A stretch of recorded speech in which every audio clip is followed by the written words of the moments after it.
Mi nombre es Franklin Sosa y vamos a conversar sobre el proceso a seguir para una notificación de presunción de enfermedad ocupacional en el trabajo.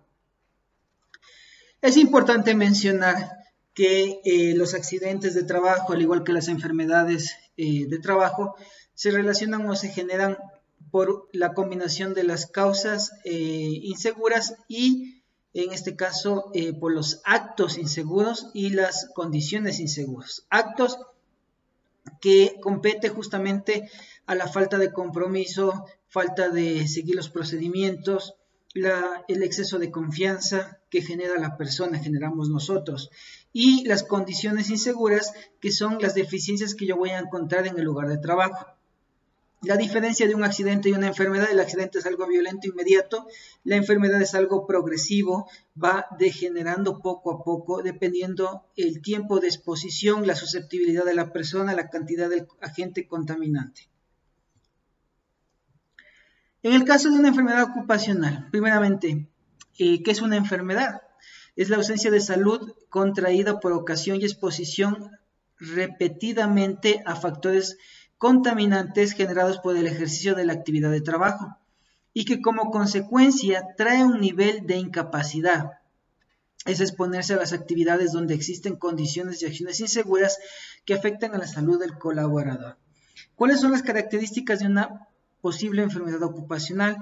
Se genera por un proceso lento, se presenta después de una exposición prolongada y acumulativa a una situación de riesgo.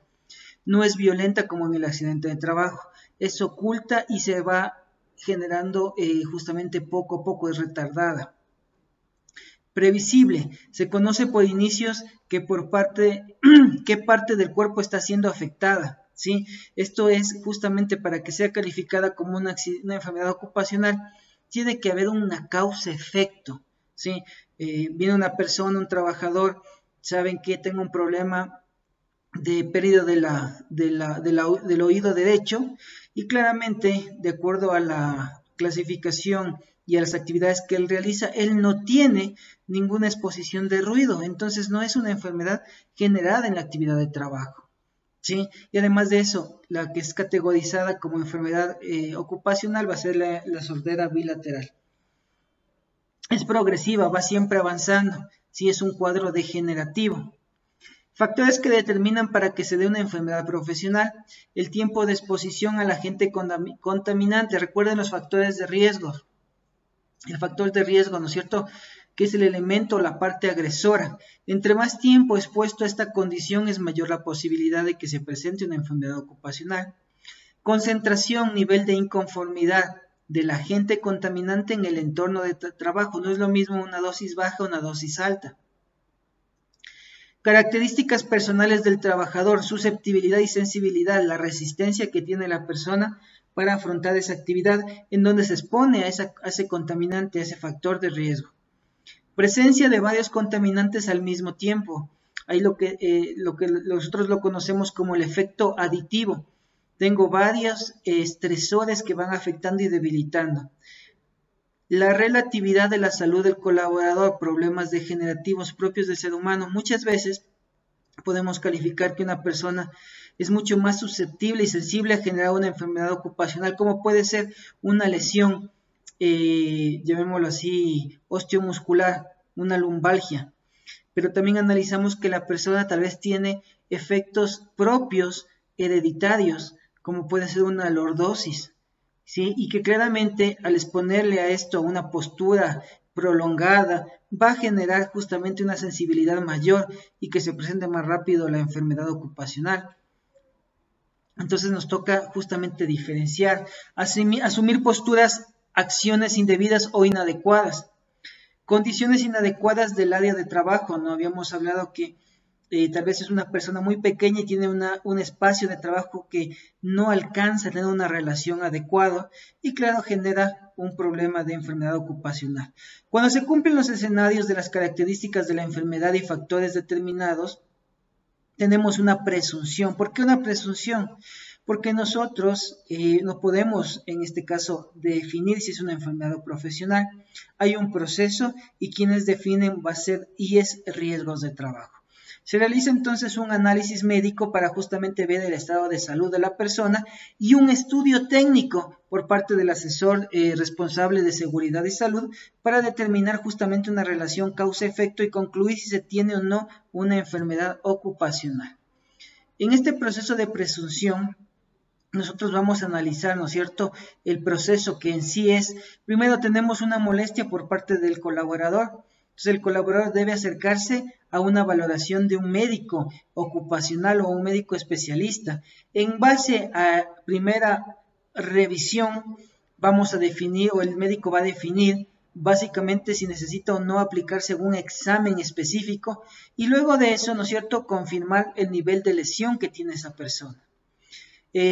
Luego de eso nosotros tenemos que informar ese resultado a nuestro jefe inmediato para que nuestro jefe inmediato coordine con el responsable técnico en seguridad y salud y pueda hacer un análisis del puesto de trabajo, de las actividades que realiza y de acuerdo a ello, ¿no es cierto?, se entrecruza la información, ¿sí?, de la causa-efecto. Tiene justamente un problema lumbar y claramente realiza actividades de levantamiento de cargas, entonces es asociado para que se presente un informe y una notificación, en este caso por el portal electrónico del IES Riesgos de Trabajo, indicando una presunción de enfermedad ocupacional.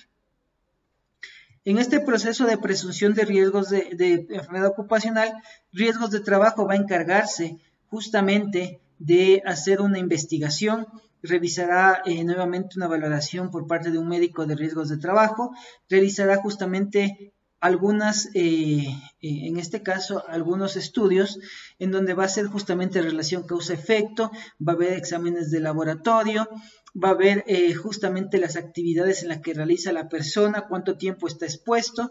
Hay que mencionar que una persona que empieza en la organización va un mes y viene y claramente reporta como una presunción de enfermedad que tiene una lesión en la que ya generó una hernia, eso básicamente se va a descartar porque el tiempo promedio para justamente relacionar en este caso una posible presunción de enfermedad sí es un promedio de unos 3 meses o más.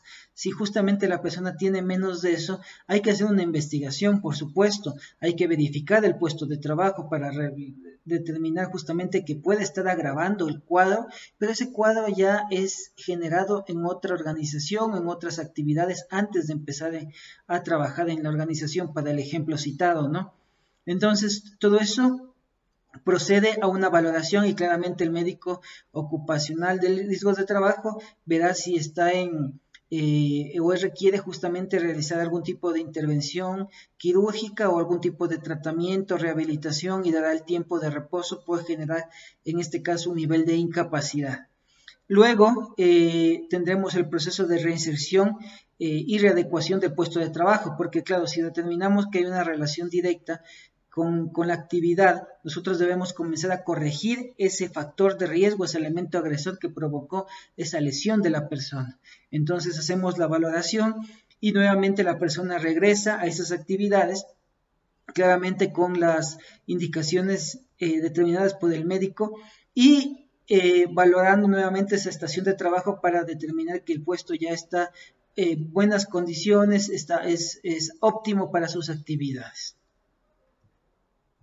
Recuerden, nosotros tenemos, cuando ya pasa este proceso, una vez que el colaborador nos define que justamente siente dolor, tiene molestias, ¿no es cierto?, inmediatamente tiene una valoración médico y con esa valoración médico nosotros hacemos la valoración técnica por parte de seguridad y salud y con esa valoración técnica, cuando es confirmado, tenemos 10 días laborables para notificar a riesgos de trabajo y seguir todo el proceso. Es importante que la empresa haga este reporte y no el colaborador directamente a riesgos de trabajo. Gracias por su atención.